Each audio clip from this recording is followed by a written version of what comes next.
Good morning, Steve. Hey Peter, how are you? Doing well, and yourself? I'm well. Yeah, I'm doing well. Now, you had suggested, which I think is a great idea, that in this 70th year after the Teton versus United States decision that reaffirmed Christian discovery and hid the word Christian, that we should talk about it, a kind of a 70th, I don't want to call it an anniversary, but No, retrospective. yeah, something like that. Hmm. And so let me just make a couple of remarks and send Yeah. it over to you.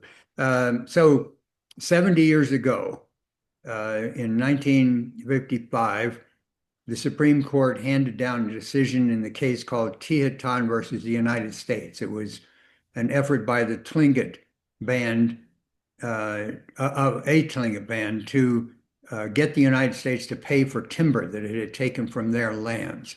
And really, I want to add in that 71 years ago, 1954 was the world famous Brown versus Board of Education decision, which the Supreme Court overturned the segregation doctrine of separate but equal. And I think you and I both see these are kind of seismic decisions, one of which was just blown all around the world how great the United States is, recognizing freedom and equality and all the rest of it during this Cold War period. And the other decision was buried. Uh, the best example is how the New York Times handled it. The day after the Supreme Court handed down Brown versus Board of Education, they had this massive banner headline across the top of the paper about the decision. And the day after the Teton case was decided, there was the only mention was on page 41 in a tiny fine print notice in a whole listing of these are the things the court did yesterday. No comment, nothing, not even a description of what the decision was about. So these two events, in a legal sense, are both seismic, but one of them received huge publicity and everybody's heard of it, and the other one received no publicity and only scholars and lawyers have heard of it, and they really are not very happy about it either because of its negative consequences. So that just to set that up, that there are these two decisions that have diametrically opposed publicity about them and really diametrically opposed implications for law in them. How's that sound for Well, start? it's a good, excellent opening. The thing that I guess one thing that occurs to me is that the the reason they could have a big banner headline on Brown versus Board of Education is that it was favorable to the United States and its reputation. What were they going to do? Have a big banner headline saying United States has reaffirmed the doctrine of Christian discovery and domination? So that I think that kind of accounts for why it was just a tiny little reference in the New York Times by comparison. I think people ought to know that the decision itself had to do with whether or not the Teton band of the Tlingit Nation should be compensated financially for timber taken from their traditional lands and handed over to a timber company. And that was the issue before the court, as I recall. And so the decision was saying no, they don't deserve any monetary compensation for taking of timber because they don't really own the timber. It really is uh, something that they don't merely have the right to occupy the land. But it went all the way back to Johnson versus McIntosh in the decision. And so one of the statements made by the well that you'll find on the internet to characterize the nature of the case, one statement is permissive Indian occupancy may be extinguished by Congress in its own discretion without compensation. Johnson versus McIntosh, 8 Wheaton 543. So there you go. It's a reaffirming of everything that we've been discussing in these podcast recordings. Yeah.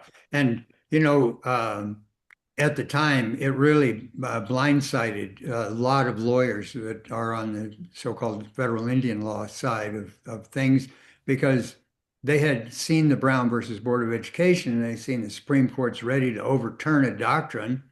And so they were expecting, well, now's our chance to overturn this Johnson v. McIntosh doctrine. And the Tlingit were very clear in their brief. They were attacking Christian discovery.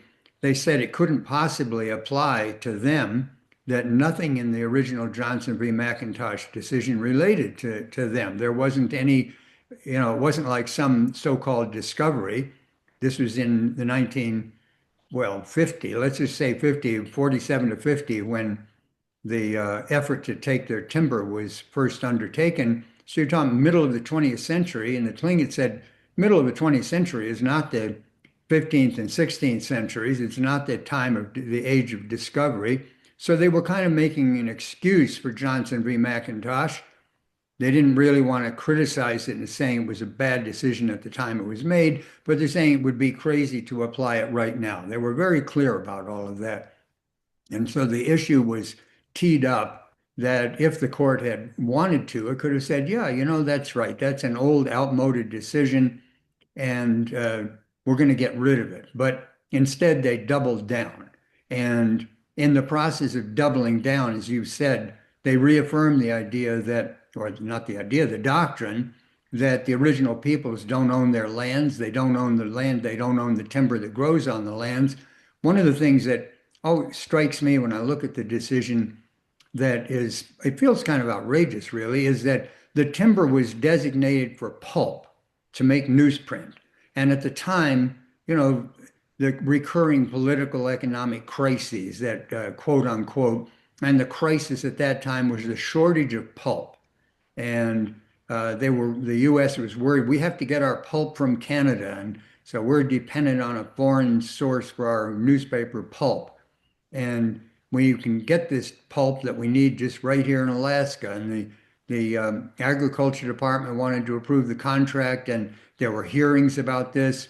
And Secretary of the Interior raised a warning flag and said, well, we haven't really figured out the land rights of the Tlingit here, because if they have land rights, we can't just go in and take the timber. And President Truman made a special message to Congress about this. He said, the pulp industry really needs this timber from Alaska, and there's a legal problem here because it seems like we haven't extinguished the native title. So that's the kind of the background in Congress and in the president message that came before this decision.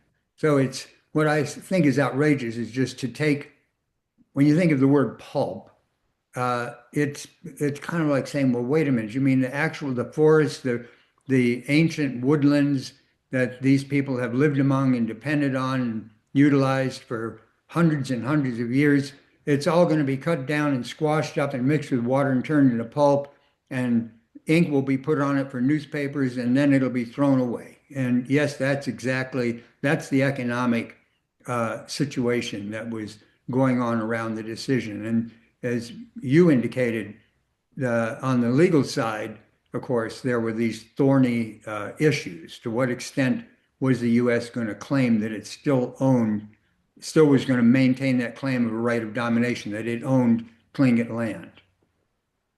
Well, one of the sentences that leads into the decision itself on the internet here under the Justia website, Indian occupancy not specifically recognized as ownership by action authorized by Congress may be extinguished by the government without compensation. And so there you go. They're stating that the idea of occupancy is not an ownership as recognized by the United States.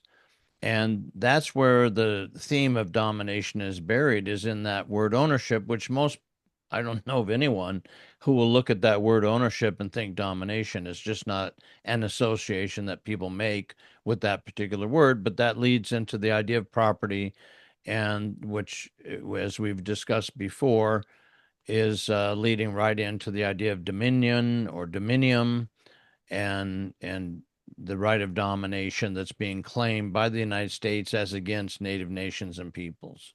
And what the little synopsis you read is also exactly what the one mention. Let me back up one step. After Brown versus Board of Education, up until just recently, if you look at the statistics, the New York Times had written about Brown versus Board of Education almost 10,000 times.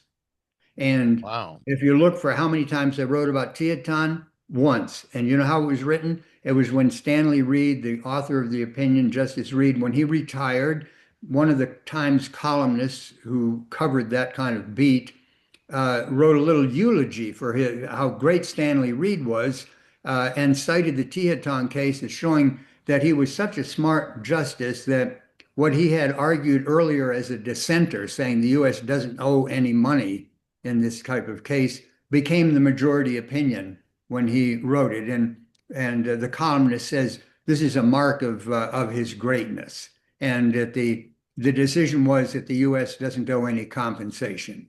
And so as I said, in a sense, it's seismic because it says that the U.S., the court said that it's going to reaffirm a 200-year-old claim of a right of domination in the middle of the 20th century, and that just goes unnoticed by the media. As I said, the lawyers were blindsided. What's weird is that today there's hardly any energy left to critique this. It just stands as this is the law. Teton affirmed it. And I think worse, if you do a statistical analysis of how many times Johnson versus McIntosh is cited today, and you look at it over the years, between 1823, when Johnson was issued as an opinion, and 1955, when Teton was issued, Johnson was cited more or less about once a year by the courts. After Teton until today, Johnson is cited almost 3 times a year. So the Teton case essentially put Johnson on steroids, so to speak. It made it more strong. And here's where I think you and I have pointed this out before, but today we need to really focus on it, is that how did the Teton case do this? The Teton case basically laundered the doctrine of Christian discovery.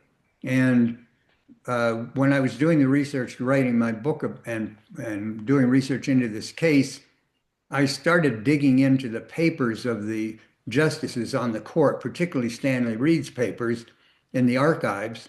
And what I uncovered was something I'd never seen before. It was just so startling. I called it a smoking gun because it turns out that the justices, if you look at Reed's papers and other papers, these are collections of drafts of the opinion before it was finalized and issued. And in the opinion, there was a line talking about the Christian nations having acquired sovereignty over the land.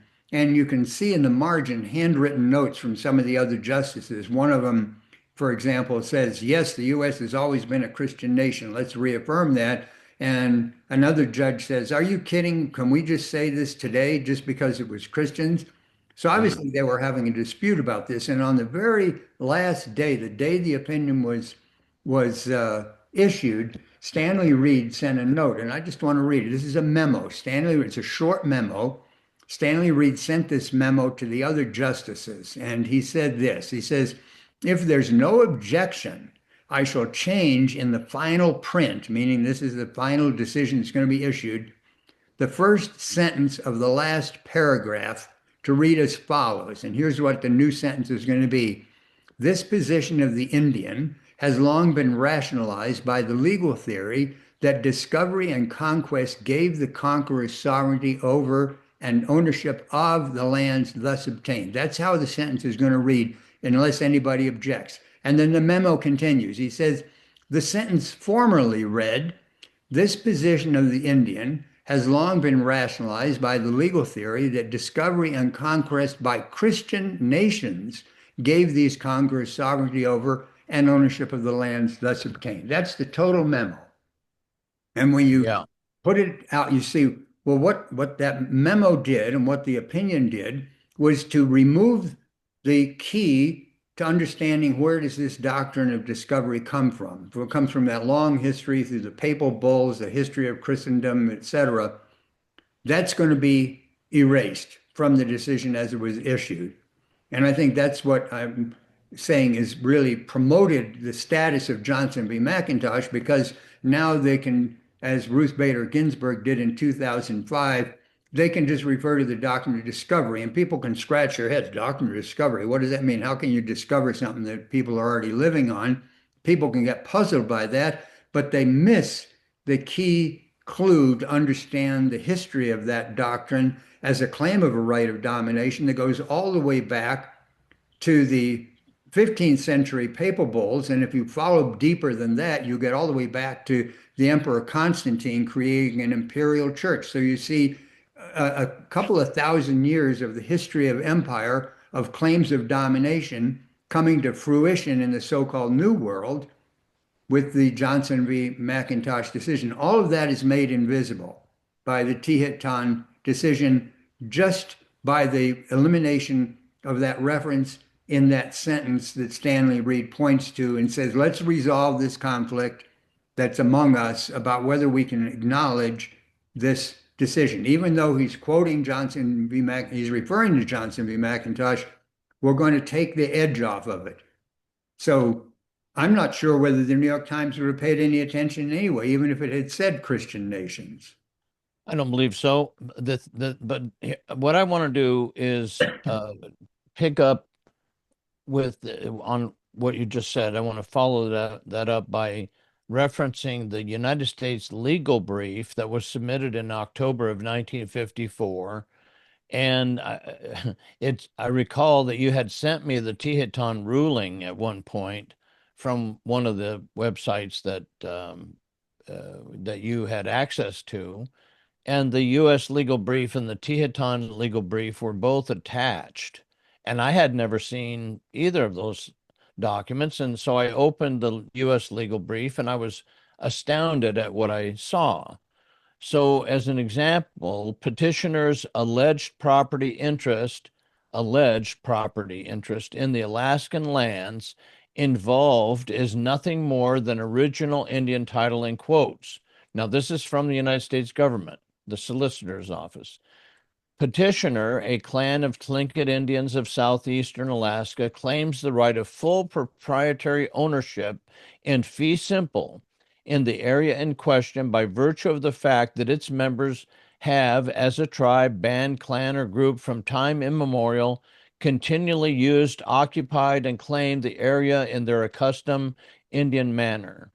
The gist of the argument in support of this claim is that its interest in the area was substantially different from the Indian title encountered within the area of the 48 states in the what's often called the lower 48.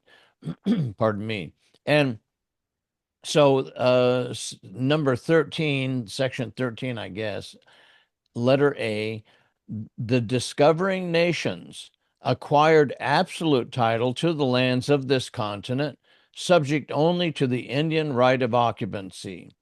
Prior to the great era of discovery, beginning in the latter part of the 15th century, the Christian nations of Europe acquired jurisdiction over newly discovered lands by virtue of grants from the popes, who claimed the power to grant to Christian monarchs the right to acquire territory in the possession of heathens and infidels.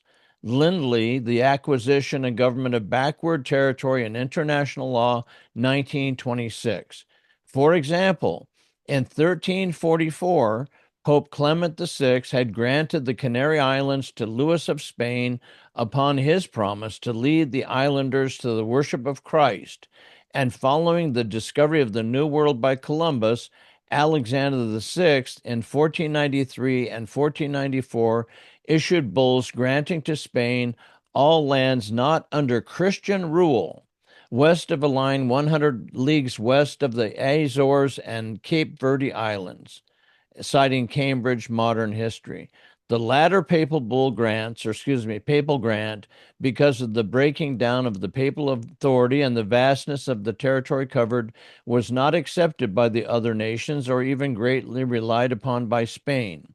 It was necessary for the civilized Christian nations of Europe to develop a new principle, which all could acknowledge as the law by which they should regulate, as between themselves, the right of acquisition of territory in the New World, which they had found to be inhabited by Indians who were heathens and uncivilized, meaning non-Christians, and uncivilized according to European standards, citing Lawrence's Principles of International Law, 1923.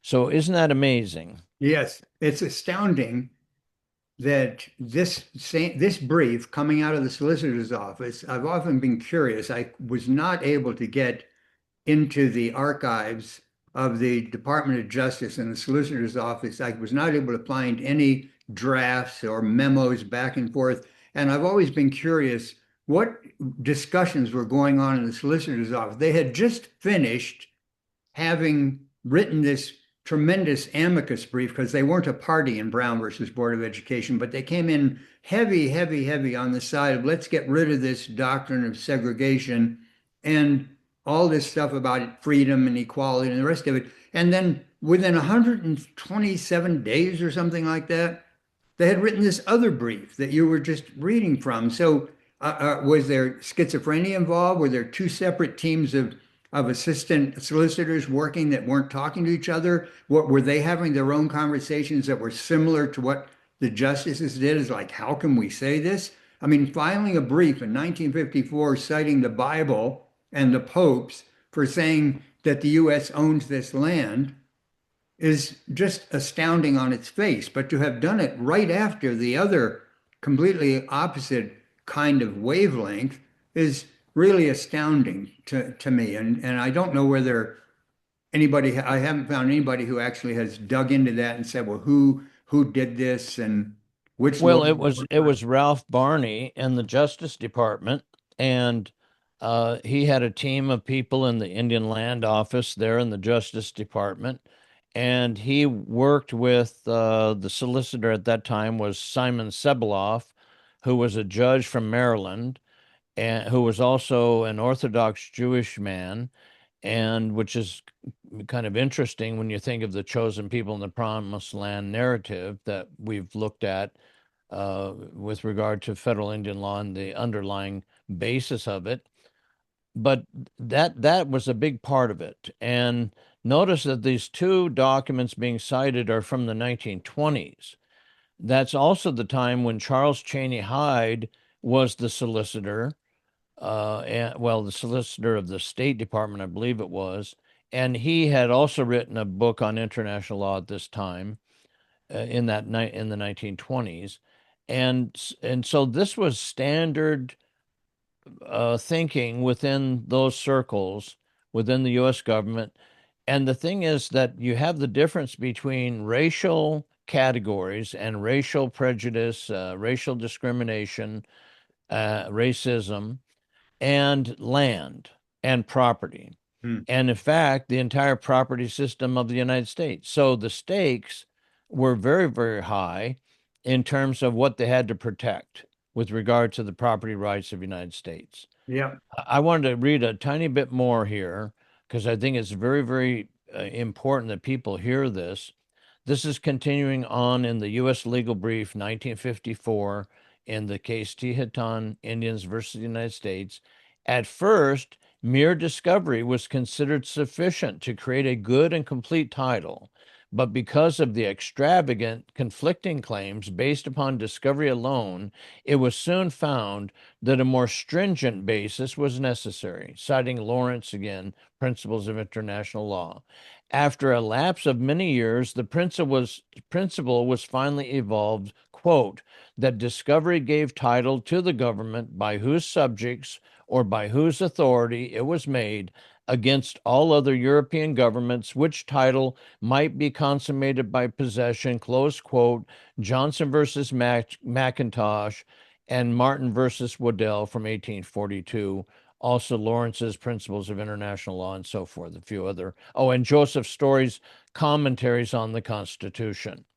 Although the nations of Europe thus ceased to recognize the popes as the source of their titles to newly acquired lands, the new concept of discovery was based upon the same idea that lands occupied by heathens and infidels were open to acquisition by the Christian nations.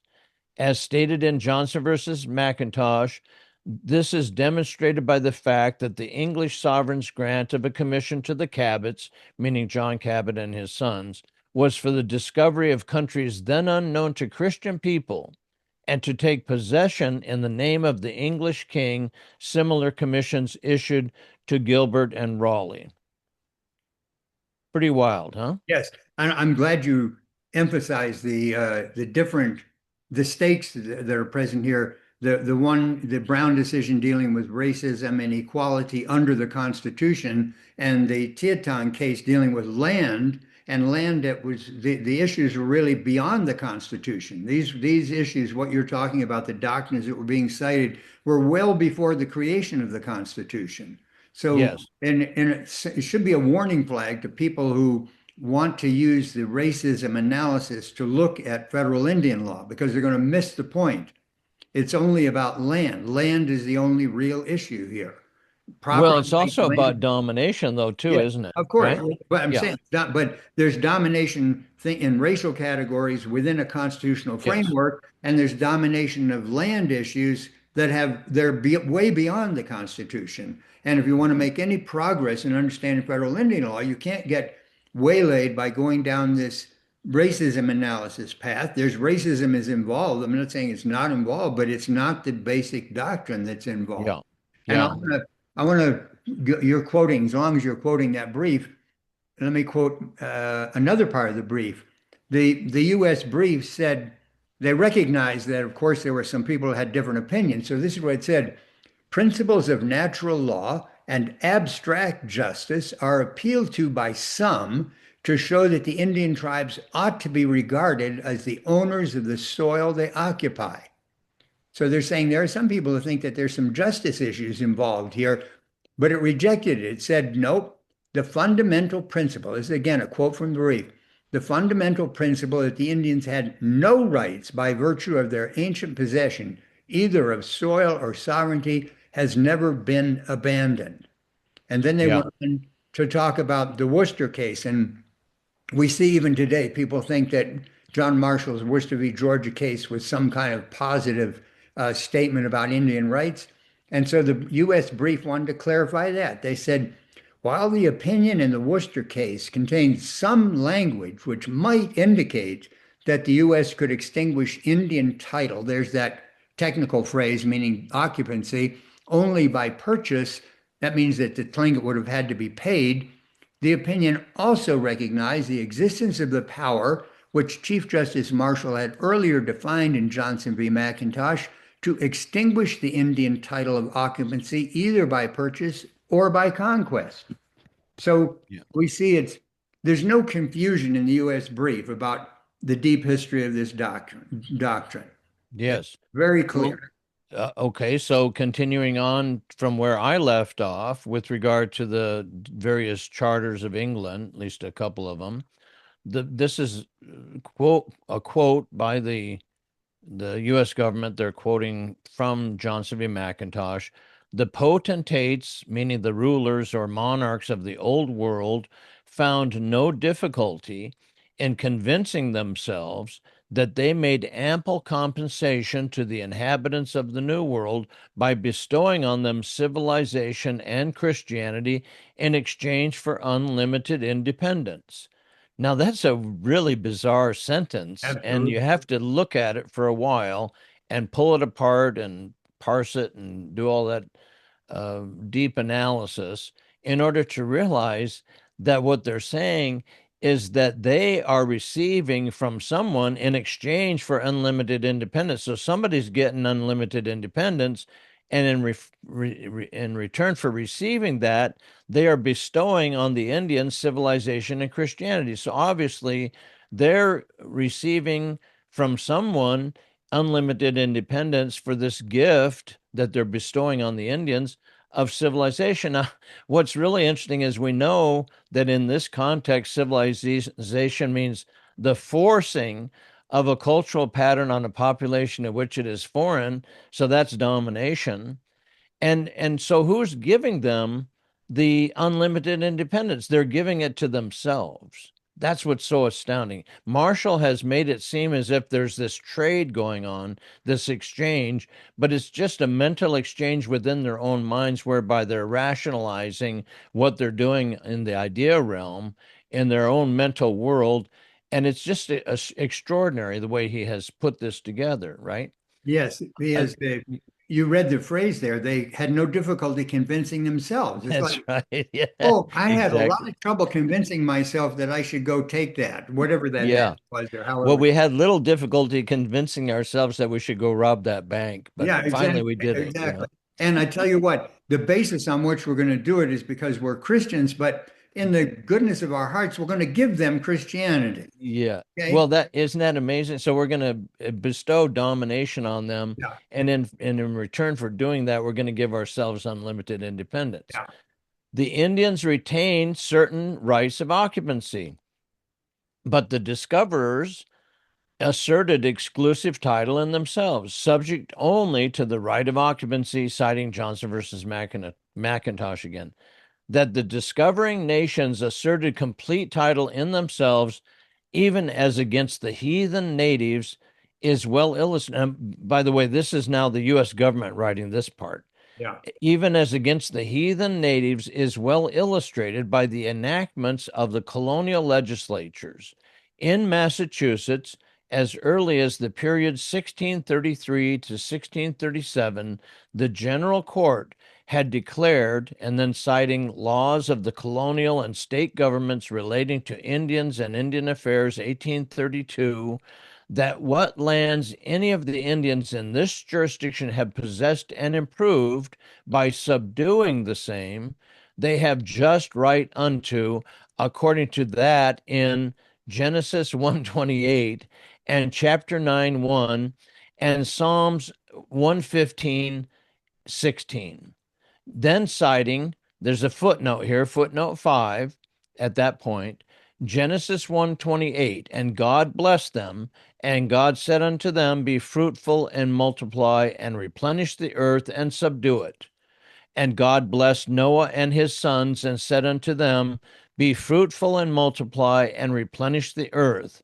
Psalms 115, verse 16, the heaven, even the heavens are the Lord's, but the earth hath he given to the children of men. Amazing, huh? yeah. And Story, you mentioned Story earlier. The U.S. brief relied on Joseph Yeah. Story's commentaries. And in the commentaries, Story he was on the court in Johnson v. McIntosh. He was part of that decision. And in his commentaries, he's referring to what he calls the celebrated case of Johnson v. McIntosh. And so he's elaborating it. And he said he condenses it in this. He said the native territory was, in respect to Christians, deemed as if it were inhabited only by brute animals. So when people hear about title of occupancy, it's the same title the buffalo had. It's the same title the deer had. It's the same title the fish have. It's the same title the trees have. They're just there. That's their occupancy. And so it's a complete scam to call that a title because it's obviously not a title in any legal sense recognized in English and U.S. law. Well, and remember that the dispute here is over who has the property right. Yeah, So exactly. That's the remember that major. William Blackstone in his commentaries on the common law, which I've mentioned a number of times, defines property as despotic dominion, which is domination.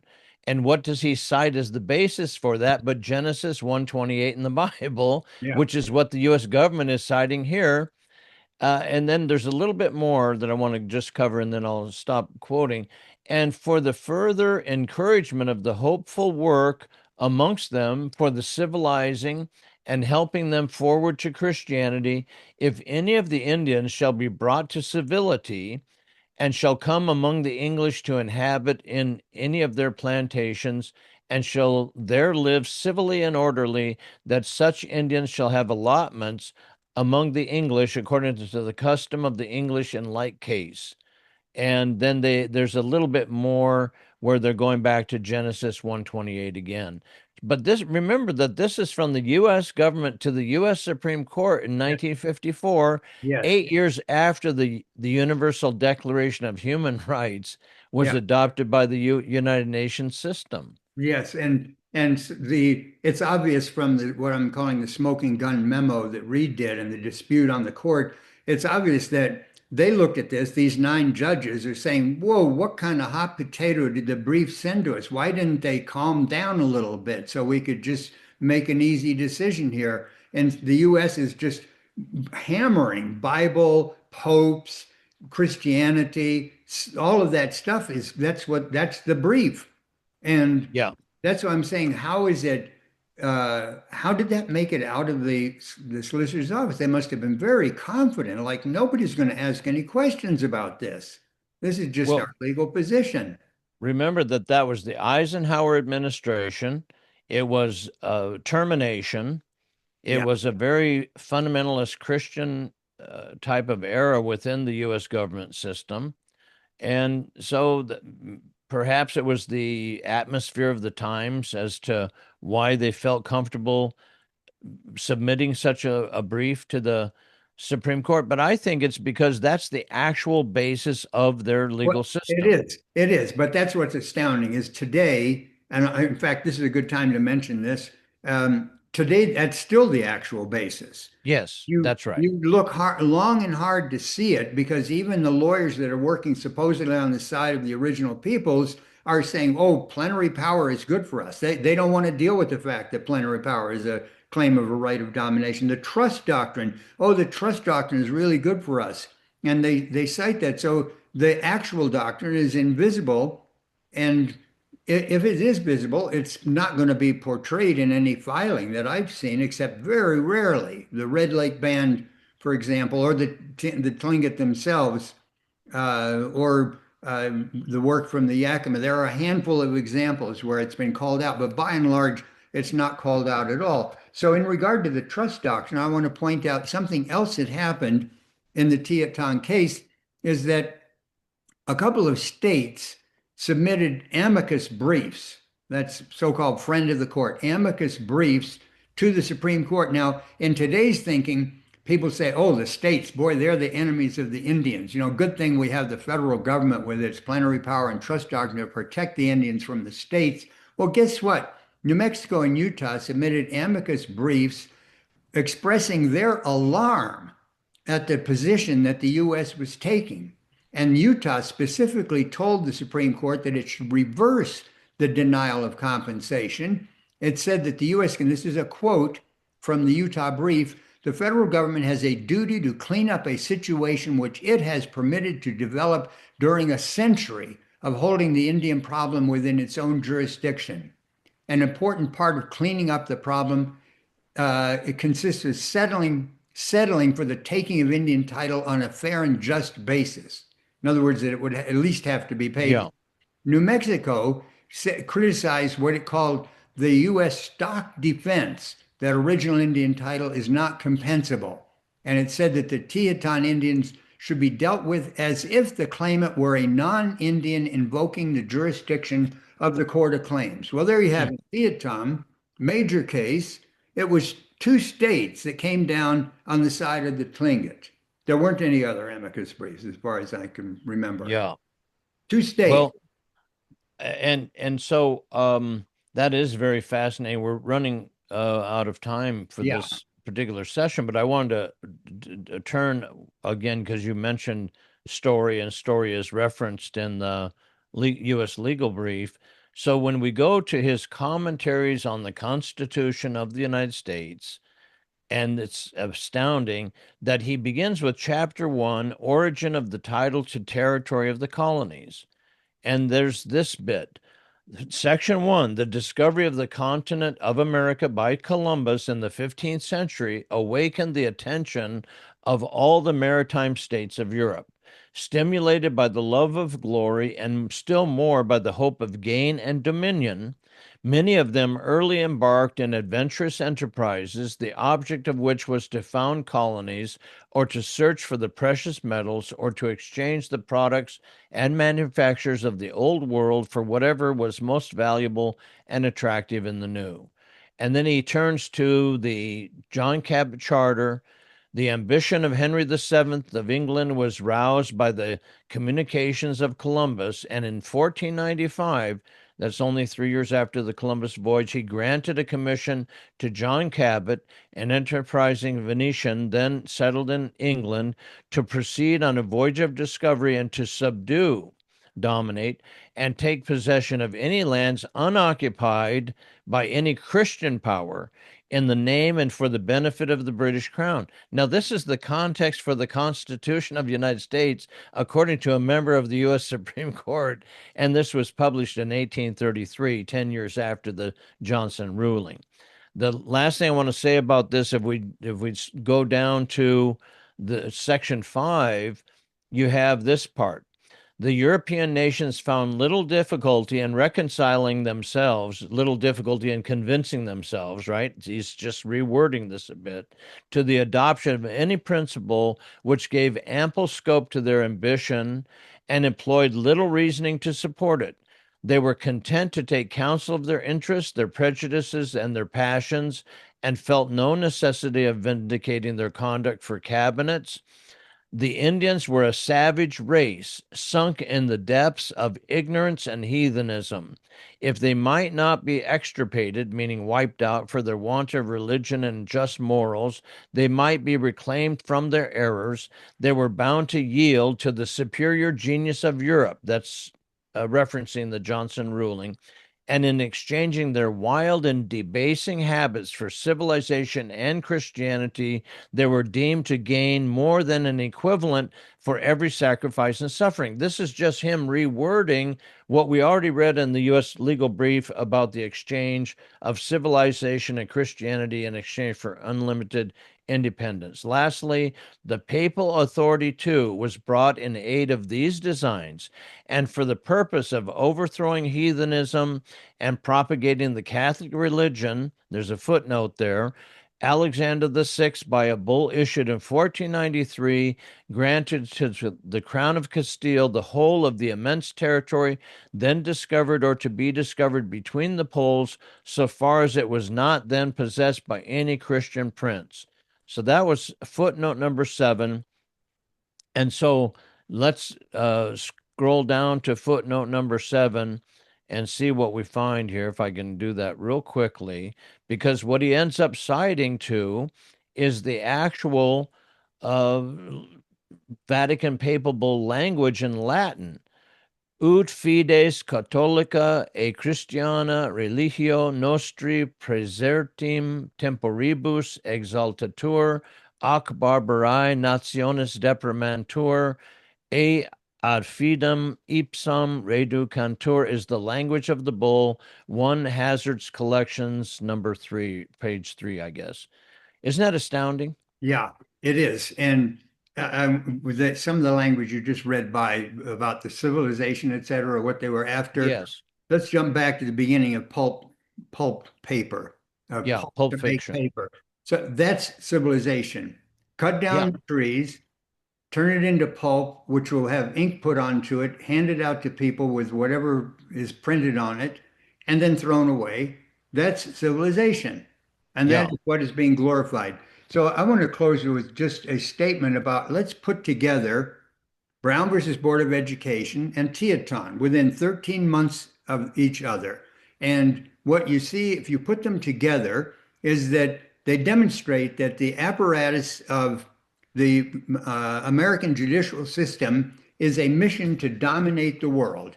Brown versus Board of Education, the U.S. came in supporting the end of segregation with very explicit references to the Cold War, saying the U.S. is in danger of losing its leadership of the third world, quote unquote, because we have racial segregation. And the Russians and others have pointed this out. We must eradicate this thing if we're going to maintain our dominant position in the world. That was the Brown case. Okay. In the Teton case, there was an affirmation of we have a right to dominate the land here and the peoples on the lands. So when you Yeah. look at Brown versus Board of Education and Teton, initially it looks like, wow, these are so totally different wavelengths that they're on, but actually they are united in an affirmation of a claim of a right of domination of the world, literally. And whatever people hearing this, listening to this, need to understand that everything that we're mentioning here today is the actual current present day basis of federal Indian law and policy, but also the property law system of the United States. And Absolutely. I think that that is what people need to just really have seared into their minds. And anyway, I just think it's quite extraordinary that Marshall and Story, the members of the Supreme Court, the people in key positions of power within the U.S. government in 1823 and so forth, were fully aware of the Latin language of the Vatican papal bulls. They were using that as a frame of reference, along with the English charters. They were using the Bible, Genesis 1:28, as part of the context for the United States Constitution, and the way in which they were thinking about the quote unquote rights of the Indians, who they regarded as heathens and infidels. And that's still the basis of the whole system to this day. Yeah, as a matter of fact, the most recent decision in within the U.S. legal system, the most recent decision that cited Teton was in February 13th of this year, 2025, the Federal Court of Claims, and it turned down an effort by the Navajo Nation and a group of Navajo families to get compensation from actions and inactions by the United States in Navajo territory. So the Teton case was cited 70 years later, still alive, still active. So what you just said a moment ago, this is the present state of things. This is that phrase that what we talk about when we're talking about history, we're talking about the history of the present. That's what Yeah. interests us. We're not Well, antiquarians. and so when we go, when people listen to this recording and they also listen to McGirt, what we Yeah. discussed last time, remember that when Justice Neil Gorsuch references the property law treatise by Emery Washburn, published in 1868, I believe it was, that that is referencing the Christian nations of Europe. It's the same framework, the same paradigm that he's referencing in a decision that people are regarding as a big victory for Indian country, when it's simply reaffirming everything that we've been discussing here as far as the strange and bizarre world of federal Indian law and Yeah. policy. Well, I guess that's enough for today, Steve. It's been a great conversation. Teton versus the United States. The Tlingit Band is what we focused on today within Yeah. that whole context that was preceded by Brown versus Board of Education. And probably the people who are listening to this have universally heard about Brown versus Board of Education. Now they have another case 13 months later to put in the mix, stir it up, see what they get. Beautiful. Okay. Thank you, Peter. You Appreciate too. it. Thank you, Steve.